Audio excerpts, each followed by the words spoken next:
What is the sound of one hand clapping? Wait. Stop. Think about that for a second. You've heard of koans, right?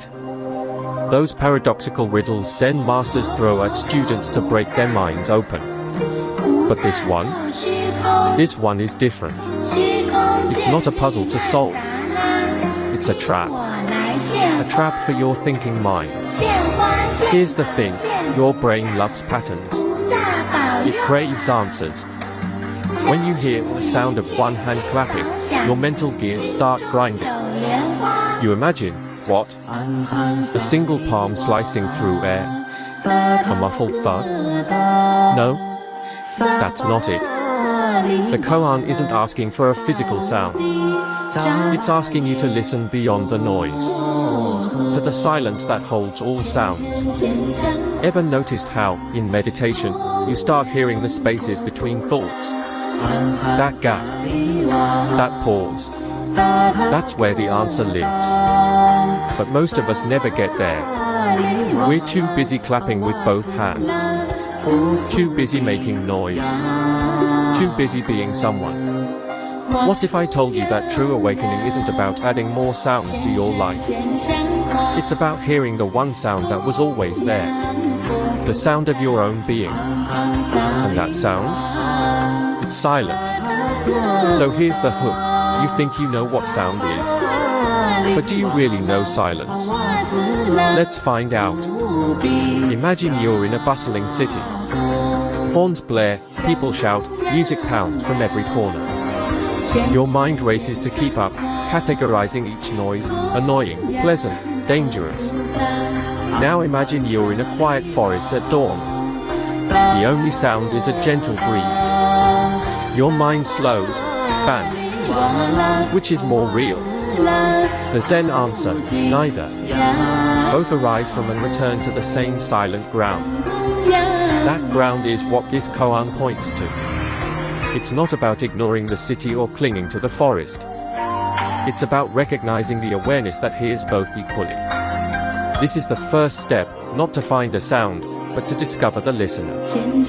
Consider the experience of a musician who, after years of training, learns to hear the silence between notes as part of the melody.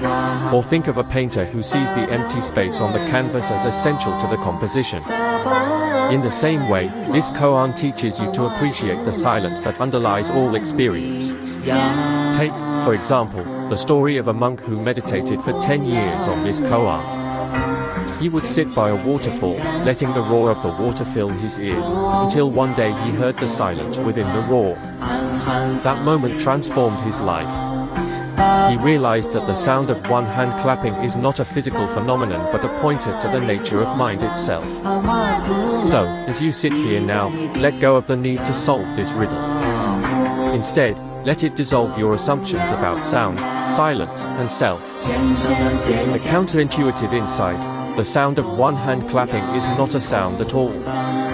It's the absence of sound. And that absence? That's your true nature. Here's the problem: we're addicted to duality. Good versus bad. Loud versus quiet. Me versus you. But the Zen masters? They saw through this. They realized that every sound arises from silence, and returns to silence. The silence isn't the opposite of sound. It's the source. Think about a bell. When it rings, you hear the tone. But what about the moment before it rings? And the moment after? That silence isn't empty. It's full. Full of potential. Your mind works the same way. Thoughts arise from a silent awareness. But we get so caught up in the thoughts, we forget the awareness. We think we are the thoughts. But you're not the bell. You're the space in which the bell rings.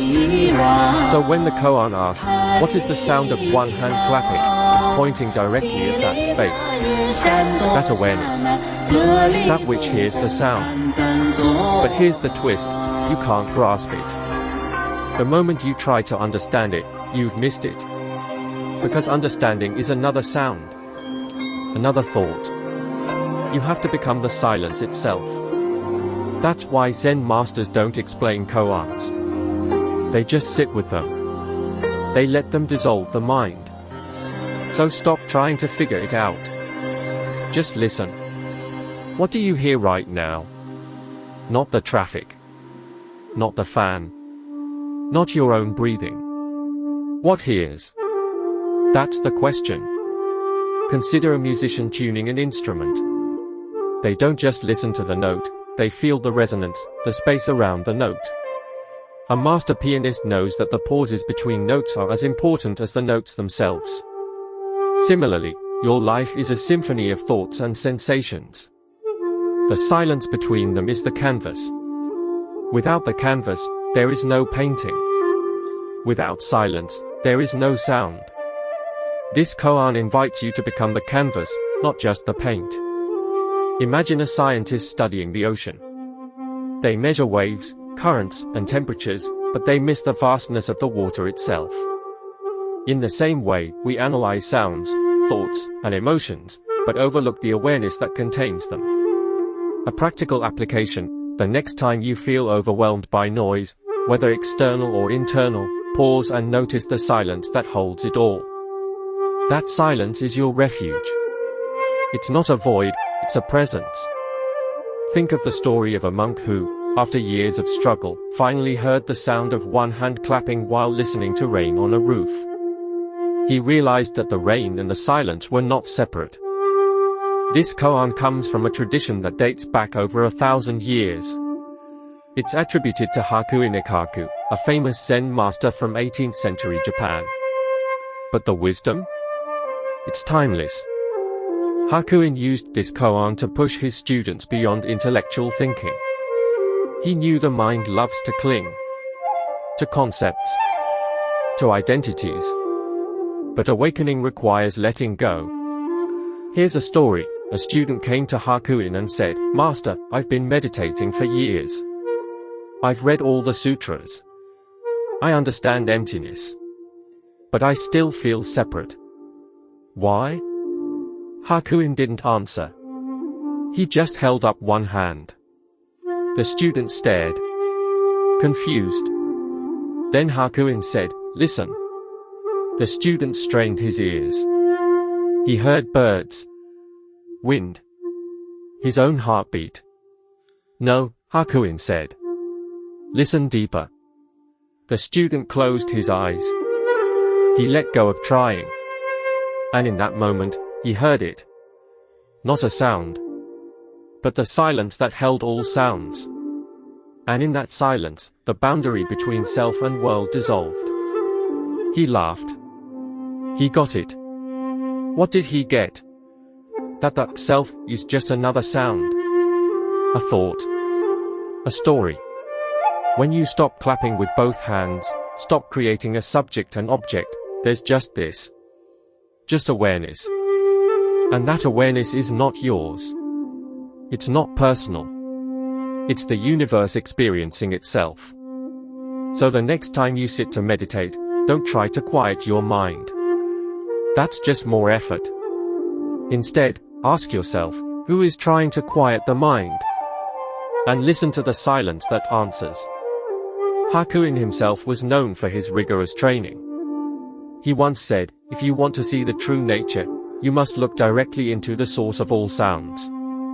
This koan was his favorite tool. He would assign it to students for years, sometimes decades, until they finally broke through. The story of the student who laughed is a classic example of sudden awakening, or kensho. It wasn't an intellectual understanding, it was a direct, visceral realization. Such moments are rare but transformative. They shift your entire perspective on life. Consider the historical context. Hakuin lived during a time of great social and political upheaval in Japan. The koan provided a way to find peace amidst chaos. His own awakening came after a near-death experience, which deepened his teaching. He emphasized that the koan is not a mental exercise but a tool for direct realization. For instance, he once told a student, "If you can hear the sound of one hand clapping, you will understand the sound of the universe." This is not hyperbole, it's a pointer to the non-dual nature of reality. Let me tell you a modern story. Sarah was a high-powered lawyer. She had everything: money, status, corner office. But inside, she was crumbling. Anxiety, insomnia, constant sense of dread. She tried therapy, medication, yoga. Nothing stuck. Then a friend suggested a Zen retreat. It's just sitting, they said. How hard can it be? On the first day, the teacher gave her the koan. What is the sound of one hand clapping? Sarah thought it was ridiculous. She was a problem solver. She could argue any case. But this made no sense. She spent days trying to figure it out. She visualized hands. She read books. She asked other students. Nothing. By day 4, she was frustrated, angry, ready to quit. Then, during a walking meditation, she stopped. She was standing by a stream. The water was rushing over rocks, making noise. But she wasn't hearing the noise. She was hearing the space around the noise. And in that space, she felt a profound peace. Not a peace that comes from solving a problem, but a peace that was always there. She realized the sound of one hand clapping is the sound of your own presence. Before you add anything, before you label anything, just pure awareness. She didn't have an answer. She became the answer. That's the power of this koan. It doesn't give you knowledge. It gives you direct experience. And direct experience changes everything. So here's your challenge. For the next 24 hours, whenever you hear a sound, a car horn, a voice, your own breath, pause. Ask yourself, what is hearing this? Don't answer. Just feel. You might be surprised at what you find. Sarah's story is not unique. I've heard similar accounts from CEOs, artists, and stay-at-home parents. The koan works because it bypasses the intellect. It's like a key that unlocks a door you didn't know was there. For Sarah, the shift was permanent. She still practices law, but now with a sense of ease. The anxiety didn't vanish, but it no longer defines her. She learned to rest in the silence beneath the noise. That's the gift of this koan. Another example, a software developer named Mark struggled with burnout. He started using the koan during his commute. Instead of stressing about traffic, he would listen to the silence between car horns. Over time, he found a deep calm that carried into his work. He said, "It's like I discovered a hidden dimension of reality." These stories show that the koan is not just ancient wisdom, it's a practical tool for modern life. So how do you apply this to your daily life? Simple, stop trying to be mindful. Wait, what? Here's the thing, mindfulness has become a buzzword. An app. A productivity hack. But real mindfulness isn't about focusing on your breath or being present. It's about realizing who is being present.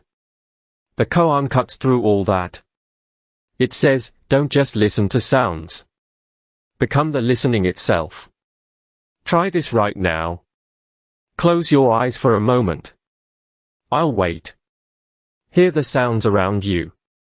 Maybe a fan. Traffic. Your own breathing.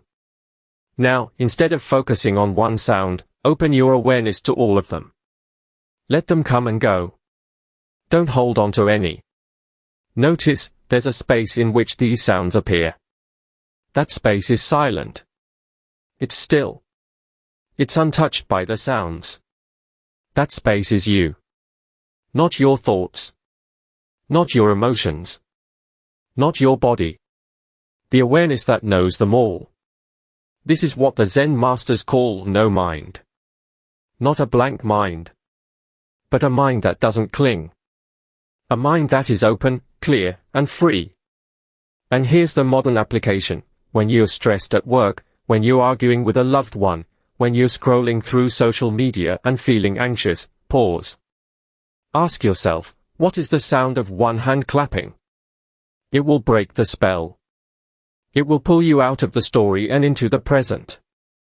Because the present moment doesn't have a problem with anything. It just is. And when you rest in that isness, everything becomes simple. Not easy, but simple. For example, the next time you're in a tense meeting, instead of reacting, take a breath and listen to the silence between words. You'll find a clarity that wasn't there before.